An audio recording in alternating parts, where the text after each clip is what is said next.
ಬೆಳಗಾವಿ ಜಿಲ್ಲೆಯ ರಾಮದುರ್ಗ ತಾಲೂಕಿನ ಮುದಕವಿ ಗುಡ್ಡದ ಹತ್ತಿರ ರಾಮದುರ್ಗ ಬಾದಾಮಿ ರಸ್ತೆಯಲ್ಲಿ ಕಡಿ ತುಂಬಿದ ಟಿಪ್ಪರ್ಗೆ ಆಕಸ್ಮಿಕವಾಗಿ ಬೆಂಕಿ ತಗುಲಿದ್ದು ಟಿಪ್ಪರ್ ಬೆಂಕಿಗೆ ಆಹುತಿಯಾಗಿದ್ದ ಘಟನೆ ನಡೆದಿದೆ. ಟಿಪ್ಪರ್ಗೆ ಆಕಸ್ಮಿಕವಾಗಿ ಬೆಂಕಿ ಹೊತ್ತಿ ಉರಿದ ಘಟನೆ ನಡೆದಿದೆ. ಘಟನೆ ಬಗ್ಗೆ ಮಾಹಿತಿ ತಿಳಿದ ರಾಮದುರ್ಗ ಪೊಲೀಸರು ಹಾಗೂ ಅಗ್ನಿಶಾಮಕ ದಳದ ಸಿಬ್ಬಂದಿ ಜಲವಾಹನದಲ್ಲಿ ಅಗ್ನಿಶಾಮಕ ಠಾಣಾಧಿಕಾರಿಯವರಾದ ಮಲ್ಲಪ್ಪ ಕವಡಿ, ವೆಂಕಟೇಶ್ ಕಾಡರ, ಚಾಲಕರಾದ ಮಹಮ್ಮದ್ ರೀಫ್ ಫಿರ್ಜಾದಿ, ಪ್ರಕಾಶ್ ಮೇಟಿ, ಅಗ್ನಿಶಾಮಕರಾದ ವಿನೋದ್ ಮುರಗೋಡ, ಆನಂದ್ ಬಂಡಿವಡ್ಡರ್, ಶಂಕರ್ ಲಮಾಣಿ ಸ್ಥಳಕ್ಕೆ ಆಗಮಿಸಿ ಬೆಂಕಿ ನಂದಿಸುವ ಕಾರ್ಯ ಮಾಡಿದ್ದಾರೆ.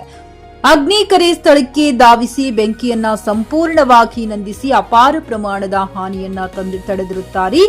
ಯಾವುದೇ ರೀತಿಯ ಪ್ರಾಣಾಪಾಯಗಳು ಸಂಭವಿಸಿರುವುದಿಲ್ಲ. MD Sohil Byarakadar, JK news Kannada, Ramdurg.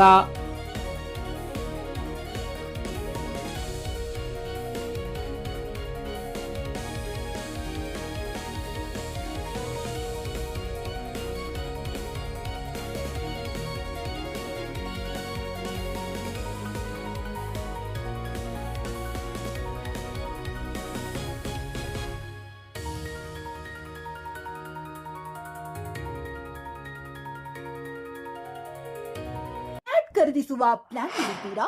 ಹಾಗಾದ್ರೆ ಕೇತಕಿ ಡೆವಲಪರ್ಸ್ ನಲ್ಲಿ ಮೂಲಭೂತ ಸೌಕರ್ಯಗಳುಳ್ಳ CC road, footpath, garden, under drainage, water supply, ಉತ್ತಮ ಪರಿಸರವುಳ್ಳ ಫ್ಲಾಟ್ಸ್ ಲೇಔಟ್ ಲಭ್ಯ. ಬೀದರ್, ಹುಮ್ನಾಬಾದ್ ಸೇರಿದಂತೆ ಹಲವು ಭಾಗಗಳಲ್ಲಿ ಸುಂದರ ಲೇಔಟ್ಗಳಿದ್ದು ಅತ್ಯುತ್ತಮ ಬೆಲೆ, ಇಎಂಐ ಸ್ಕೀಮ್ಸ್ ಅನ್ನು ಲಭ್ಯ.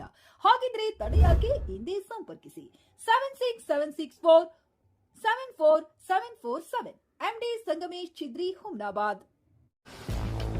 ಗ್ರಾಹಕರ ಸ್ಯಾಟಿಸ್ಫ್ಯಾಕ್ಷನ್ ನಲ್ಲಿ ನಂಬರ್ 1 ತೃಪ್ತಿಕರ ದೈಹಿಕವಾದ ಹುಮ್ನಾಬಾದ್ನ ಎಸ್ವಿ ಟಿವಿಎಸ್ ಶೋರೂಮ್ ನಿಮಗಾಗಿ ತರುತ್ತಿದೆ ಹೊಸ ಮಾಡೆಲ್ಗಳ ಹೊಸ ಬೈಕ್ಗಳು. ಇಲ್ಲಿ ಟಿವಿಎಸ್ ನ ಸ್ಪೇರ್ ಪಾರ್ಟ್ಸ್ ಹಾಗೂ ಸರ್ವಿಸ್ ಕೂಡ ಲಭ್ಯ. ಹಾಗಿದ್ರೆ ತಡೆಯಾಕೆ? ಹಿಂದೆ ಭೇಟಿ ನೀಡಿ, ನಾಗಲಕ್ಷ್ಮಿ ದಾಬಾ ಹತ್ತಿರ, ಗುಲ್ಬರ್ಗಾ ರೋಡ್, ಹುಮ್ನಾಬಾದ್. ಹೆಚ್ಚಿನ ಮಾಹಿತಿಗಾಗಿ ಸಂಪರ್ಕಿಸಿ 8494951009.